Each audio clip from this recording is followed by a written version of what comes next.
ধর্মপাশায় বিশ্ব মা দিবস উপলক্ষে র্যালি এবং আলোচনা সভা। মহিউদ্দিন আরিফের তথ্য ও ছবিতে থাকছে বিস্তারিত। সুনামগঞ্জের ধর্মপাশায় বিশ্ব মা দিবস উপলক্ষে র্যালি এবং আলোচনা সভা অনুষ্ঠিত হয়েছে।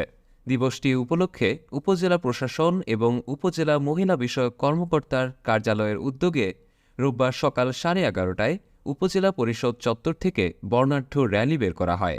র্যালিটি উপজেলা সদরের বিভিন্ন গুরুত্বপূর্ণ সড়ক প্রদক্ষিণ করে। পরে উপজেলা পরিষদ সম্মেলন কক্ষে আয়োজিত আলোচনা সভায় উপজেলা সহকারী কমিশনার অলিদুজ্জামানের সভাপতিত্বে স্বাগত বক্তব্য দেন উপজেলা মহিলা বিষয়ক কর্মকর্তা ফাহিমা খানম।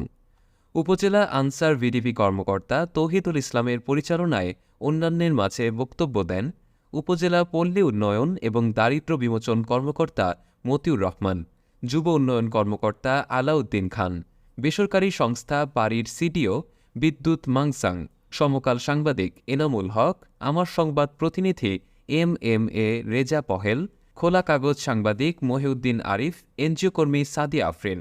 র্যালি এবং আলোচনা সভায় বিভিন্ন শ্রেণী পেশার নারী, এনজিও কর্মী, গণমাধ্যম কর্মী, কিশোরীসহ শিক্ষার্থীরা উপস্থিত ছিলেন।